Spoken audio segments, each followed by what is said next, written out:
Assalamualaikum warahmatullahi wabarakatuh. Bertemu kembali dengan saya Ranti Rahmawanti dalam program Ngobrol Budaya bersama Ranti Rah 02. Pada kesempatan ini saya akan coba melanjutkan materi dari topik kita sebelumnya, masih dalam topik budaya non material.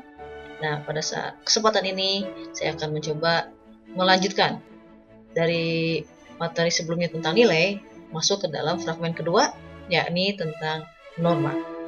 Apa saja norma dalam konteks budaya? Mari kita simak tayangan yang berikutnya. Ya, berbicara mengenai norma, tentu saja di benak kita atau di pikiran kita akan langsung tertuju pada yang namanya tentang kesopanan, tentang tata krama, tentang seperangkat aturan yang memang sudah ada secara turun-temurun, kemudian disampaikan oleh orang tua atau oleh sesepuh-sesepuh kita, yang tentu saja memang terkait dengan bagaimana kita berinteraksi sosial di masyarakat.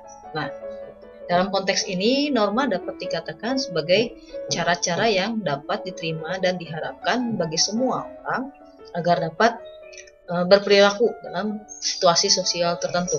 Nah, dalam konteks ini, norma ini terbagi menjadi dua klasifikasi definisi. Ya. Yang pertama definisi secara denotatif dan juga secara terminologi keilmuan.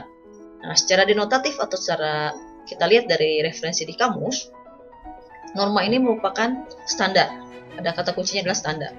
Kemudian prinsip-prinsip, ada pola, dan juga ada prosedur. Nah, standar, prinsip, pola, dan prosedur ini adalah serangkaian gagasan yang telah dikemukakan oleh masyarakat setempat, ya, masyarakat lingkungan setempat tersebut. Untuk apa? Untuk memberikan satu bentuk aturan berperilaku, bagaimana mengatur masyarakat yang ada di lingkungan tersebut, baik secara individu, kelompok, atau keseluruhan masyarakatnya ini dalam berperilaku atau berinteraksi sosial. Artinya standar tersebut adalah sebagai model perilaku yang dianggap baik, ya, dianggap baik dan dianggap relevan dengan masyarakat tersebut.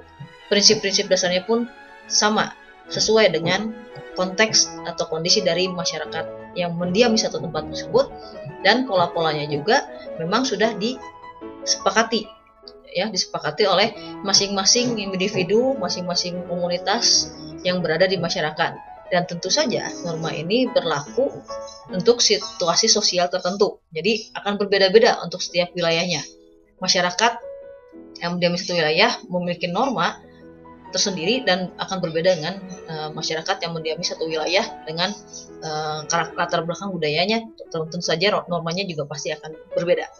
Nah, itu secara denotatif.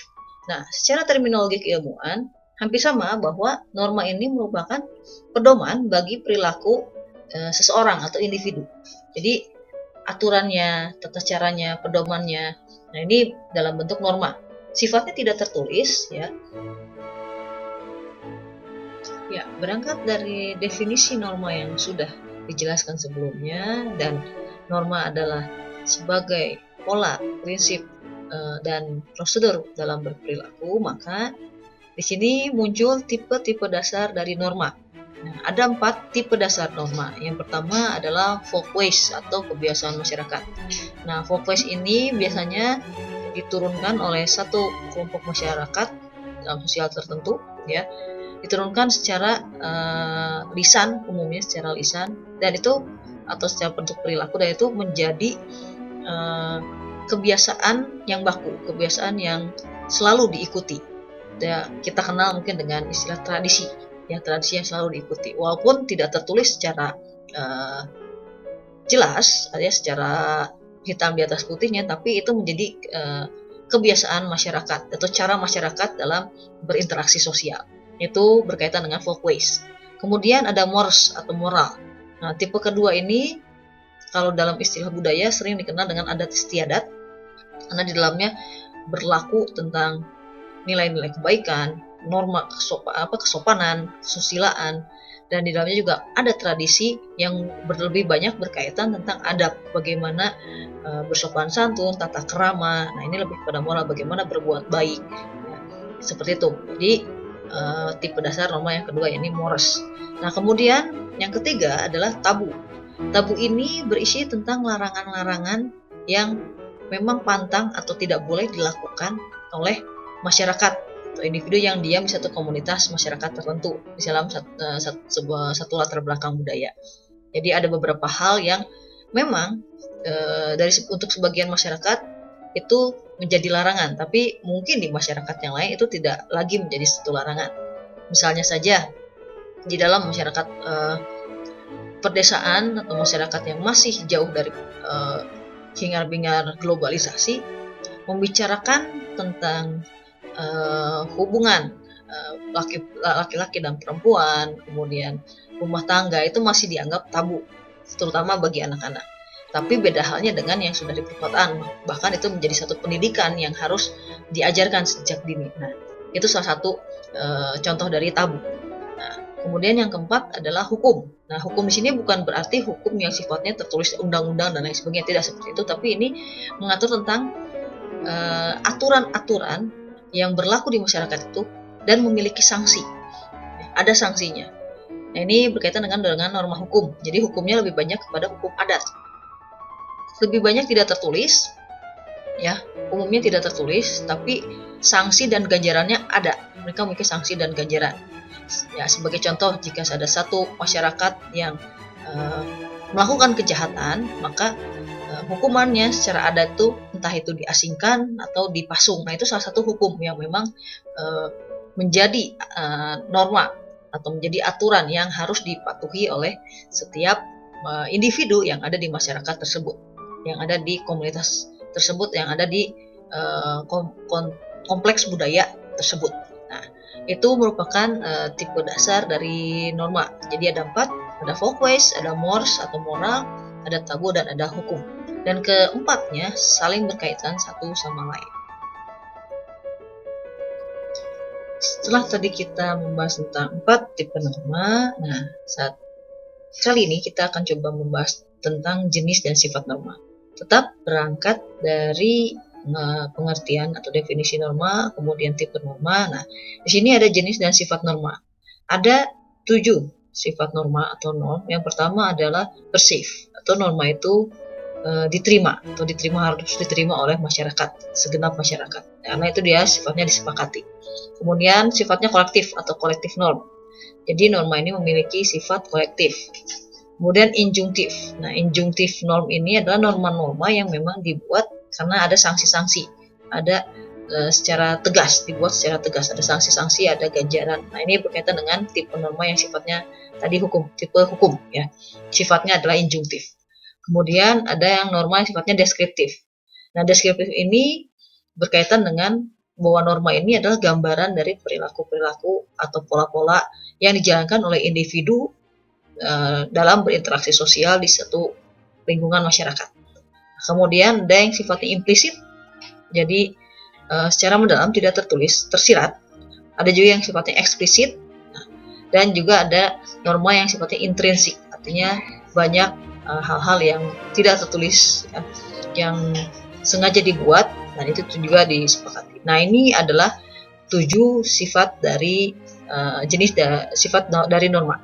Nah, keseluruhannya saling berkaitan menjadi satu kesatuan karena masing-masing norma memiliki tidak hanya satu, tapi mungkin lebih dari sifat-sifat ini untuk satu norma. Entah itu norma hukum atau norma sosial pun norma kesusilaan. Ya, setelah kita mengenal tipe norma, kemudian sifat dan jenis norma, maka di sini masuk kita ke dalam macam-macam norma. Norma itu ragamnya ada apa saja. Nah, pada dasarnya banyak. Ada norma agama, ada norma kesopanan, norma kesusilaan, norma sosial, dan norma budaya. Hanya saja untuk norma agama, norma kesopanan dan kesusilaan, serta norma hukum tadi itu akan coba saya bahas di segmen berikutnya karena memang harus mendeskripsikan secara detail, ya. Nah, pada kesempatan ini tentang norma, ragamnya saya akan coba membahas tentang norma sosial dan norma budaya karena masih dalam konteks budaya non material.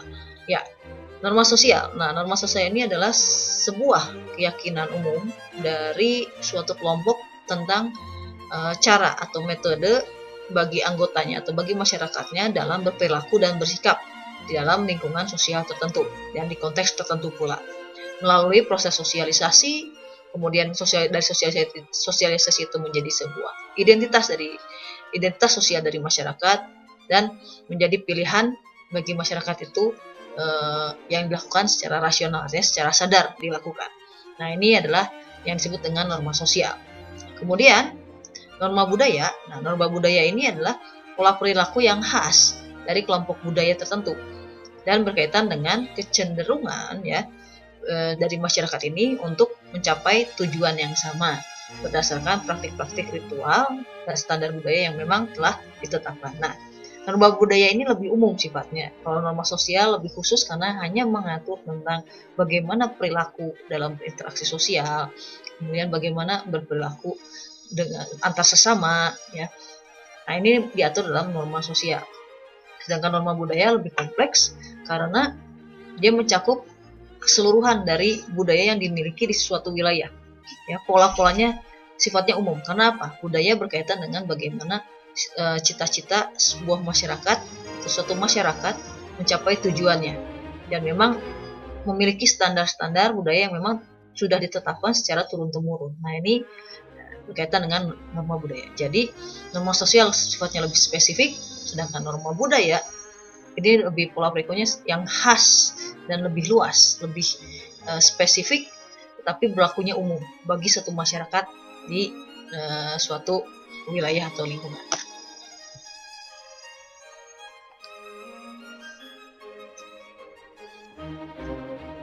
Ya, lalu bagaimana hubungan atau relasi antara norma dan nilai? Tentu saja kita bisa katakan hubungannya baik-baik saja, bahkan saling melengkapi satu sama lain. Ya, norma dan nilai ini sangat tidak bisa dilepaskan karena saling terikat satu sama lain.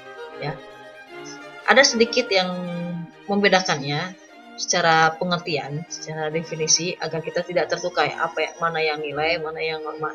Nah, norma ini secara simpelnya adalah perilaku atau cara berperilaku yang dapat diterima secara sosial. Artinya lebih pada kode etik, hukum-hukum yang tidak tertulis dari masyarakat. Ini bersifat lebih kepada bentuk perilakunya, pola perilakunya, ya, yang harus dilakukan seperti apa. Itu berkaitan dengan norma, yang isinya tentang kode etik, hukum, kemudian aturan-aturan, ya, yang sifatnya tidak tertulis, yang disepakati oleh masyarakat. Nah, sedangkan nilai ini adalah seperangkat keyakinan seseorang atau individu dalam membimbing perilakunya, dalam melaksanakan norma itu tadi. Ada seperangkat keyakinan tentang apa? Tentang standar, tentang ukuran, dan parameter. Ya, jadi ada ukurannya, ada nilai ini berkaitan dengan ukuran, standar, dan parameternya. Jadi kalau norma ini adalah tindakan atau aplikasi, implementasi dari perbuatannya dan dari perilakunya, sedangkan nilai ini adalah keyakinannya atau value, standar ukurannya atau parameternya dari perbuatan yang memang sudah dilakukan atau yang sedang dilakukan oleh individu atau masyarakat di dalam suatu wilayah. Nah, itu kaitannya antara norma dengan nilai. Jadi keduanya saling melengkapi satu sama lain. Di dalam norma sosial, maka nilai sosial pun akan ada. Dalam norma hukum, maka nilai secara hukum pun akan ada. Ukuran secara hukum pun akan ada.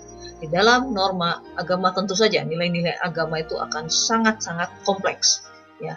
Kemudian di dalam norma budaya maka nilai-nilai budaya juga pasti akan muncul dan keduanya akan saling berkaitan satu sama lain dan saling mendukung satu sama lain. Itu berkaitan dengan norma dan nilai, bagaimana relasinya dan keterkaitannya satu sama lain. Ya. Jadi simpulan yang dapat diambil dari pembahasan kita tentang norma hari ini adalah bahwa norma merupakan konsep dari keyakinan kelompok tentang pedoman berperilaku dan bersikap dalam konteks tertentu. Norma juga merupakan aturan perilaku yang disepakati atau diharapkan mampu mengatur perilaku dan sikap dalam berkehidupan.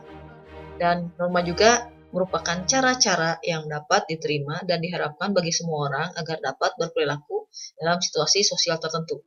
Dan norma ini berperan dalam membangun nilai-nilai dalam pikiran seseorang, tentu saja dalam berinteraksi, bersosialisasi, dan mengembangkan dirinya dalam lingkungan masyarakat. Nah, itu adalah simpulan dari norma secara garis besar yang sudah kita bahas di fragmen hari ini. Demikian rekan-rekan semua pembahasan kita mengenai norma dalam fragmen 2. Hari ini masih di dalam topik budaya non material. Nah, tentu saja apa yang sudah dibahas tadi masih membutuhkan referensi-referensi yang lebih baik lagi. Jadi jangan lupa untuk rekan-rekan semua ya, like, komen, dan subscribe. Tentu saja juga share channel ini, video ini, agar masyarakat lebih mengetahui lagi, ya, masyarakat luas lebih mengetahui lagi tentang budaya dan seputar budaya seperti apa, pengetahuannya, keilmuannya, dan apa saja yang ada di dalam budaya. Terima kasih atas atensi dari rekan-rekan semua. Kita akan bertemu lagi di segmen berikutnya, masih di dalam program Ngobrol Budaya bersama Nantirah 02.